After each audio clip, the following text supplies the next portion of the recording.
Asdiqa, salam alaikum, bonjour ou bonsoir les amis. J'espère que vous allez bien partout où vous vous trouvez. En tout cas, c'est ce que je vous souhaite et pour le meilleur des cas. Bienvenue sur votre chaîne Bled Magharibiya et merci de nous recevoir chez vous et parmi vous une nouvelle fois. Pour moi, je suis content et heureux de vous retrouver à travers cette 320e vidéo qui vient vers vous pour vous proposer ce qui fait débat, c'est-à-dire ce qui fait la petite discussion entre nous à chacune de nos rencontres. Le CQFD, désormais de votre Bled Magharibiya, qui vient toujours vers vous, se consacre toujours, comme à son habitude, à cette actualité nord-africaine, maghrébine, pour venir vous la servir avec beaucoup de plaisir, en vous la résumant très brièvement en quelques mots, quelques phrases qui ont été récoltées ici et là à travers cette actualité qui fait justement la richesse de cette région. Ce CQFD se penche aujourd'hui à travers cette séquence sur cette Espagne, oui, cette Espagne qui a osé hausser le ton contre le Maroc à cause de ces fameux missiles israéliens, ces fameux missiles appelés Barak MX. Alors qu'en ce qui concerne le dossier de ce pseudo-chef séparatiste du Polisario, lors de son séjour en Espagne, rappelons-nous-en tout de même, l'exécutif espagnol, lui, joue cette supposée carte de protection des intérêts contre de tiers pays. Et vous savez lesquels, sans les citer. Il ne s'agit que d'un seul pays, juste au sud de cet Espagne. Tout ceci n'empêchant en rien ces nouvelles frappes, oui, ces nouvelles frappes aériennes des phares, ces fameuses forces armées royales marocaines. Eh bien, ce sont des frappes contre des positions du Polisario. En effet, l'exécutif espagnol a répondu avec fermeté à une question écrite de plusieurs députés de Vox, de ce parti d'extrême droite, portant la possible installation par le Maroc de missiles israéliens à Tanger et Nador. En tout cas, c'est ce que rapporte ECD. En décembre dernier déjà, ces parlementaires de la formation d'extrême droite, ce parti Vox, avaient interpellé le gouvernement de coalition de gauche face à cette menace sur la sécurité de Ceuta et Melilla. Donc, ils avaient dit à cette époque, le gouvernement défend, la réponse à cette époque, le gouvernement défend l'intégrité territoriale de l'Espagne et agira avec fermeté en cas de violation, considérant que Ceuta et Melilla faisant partie de cette intégrité territoriale espagnole. Cet exécutif espagnol a précisé sur le même ton ferme, comme l'a souligné à plusieurs reprises ce ministre des Affaires étrangères,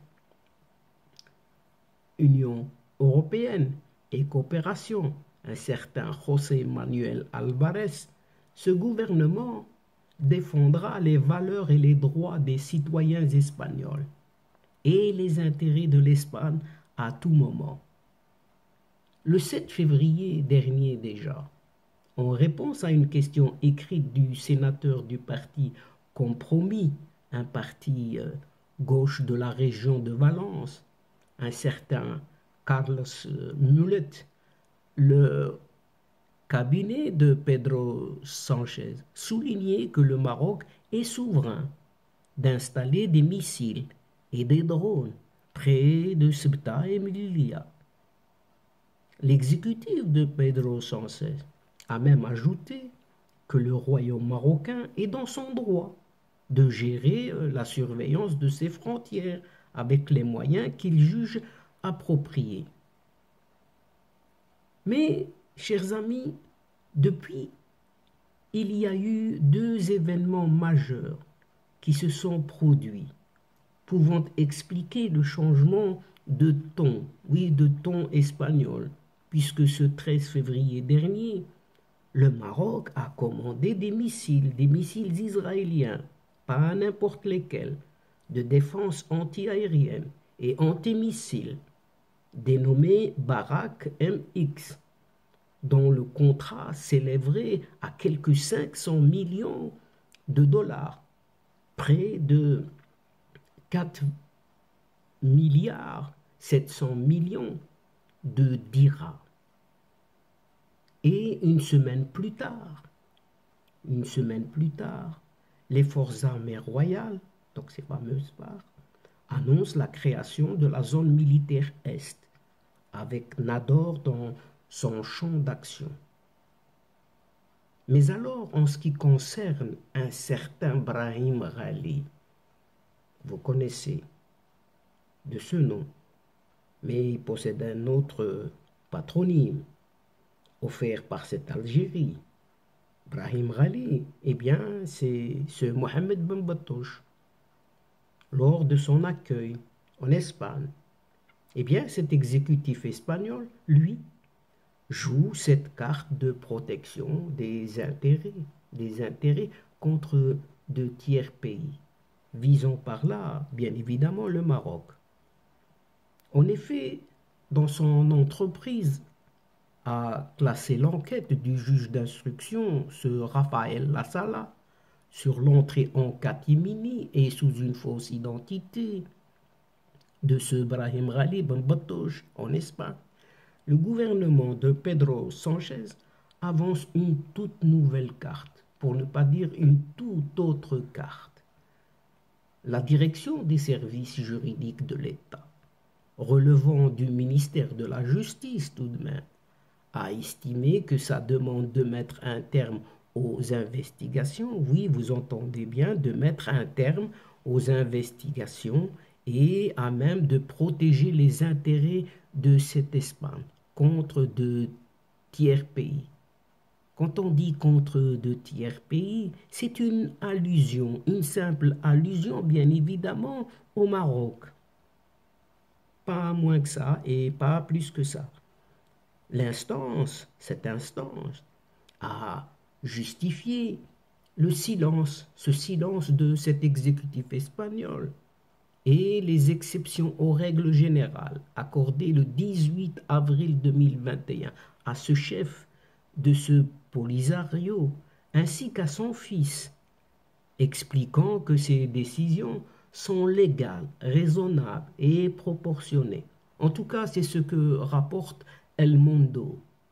Une fois de plus, ces services juridiques espagnols ont défendu la gestion de l'ancienne ministre des Affaires étrangères, cette Arantxa González Laya, de cette affaire dont le mot d'ordre était purement et simplement ce secret et cette discrétion entre guillemets, et ce, afin de protéger cette Espagne de la réaction de pays tiers.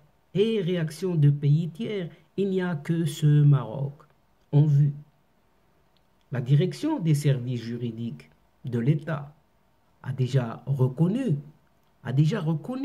que ce Ben Batouche Brahim Ghali et son fils ont été bel et bien autorisés à entrer en Espagne sans contrôle des passeports, pour des raisons humanitaires soi-disant, légalement, sans violer aucune règle et dans le but légitime de préserver la vie privée et la sécurité de ce Mohamed Ben Batouche et de sa famille, et parer aux conséquences sur la politique internationale que pourrait avoir la présence de ce Ghali Ben Batouche en Espagne, avec tous ses alentours, tous ceux qui l'ont accompagné. Ce qui n'empêche pas, par ailleurs, oui, chers amis, eh bien, ces nouvelles frappes aériennes de ces forces armées royales, ces phares marocains, qui ont eu lieu contre les éléments du Polisario. Et cette opération s'est produite dans la zone d'Agonite, que le Polisario considère comme un territoire libéré. Oui, il paraît que la zone d'Agonite est un territoire libéré pour ces Polisariens. En tout cas, c'est ce qu'indique une source sécuritaire de cette région. Et cette opération a été menée par drone, oui, uniquement par drone, et a visé 2 véhicules, pas moins de 2 véhicules tout-terrain, de ce même front, sans front, mais sans causer de pertes humaines dans les rangs des milices du mouvement séparatiste. En tout cas, c'est ce que précise toujours la même source. Pour sa part, un média proche, cette fois-ci du Polisario, bien évidemment, nous aurons une toute autre version, tout à fait contradictoire. Eh bien, ce média proche du Polisario a fait état de bombardements de cibles civiles dans la ville libérée, oui, vous entendez bien, dans la ville libérée d'Agounit, ayant détruit des édifices civils, mais sans enregistrer de morts. Depuis le début de l'année, oui, depuis le début de l'année, c'est-à-dire depuis janvier à aujourd'hui, les phares, ces forces armées royales, ont concentré leurs frappes aériennes sur les territoires appelés par ces Polisariens des territoires libérés.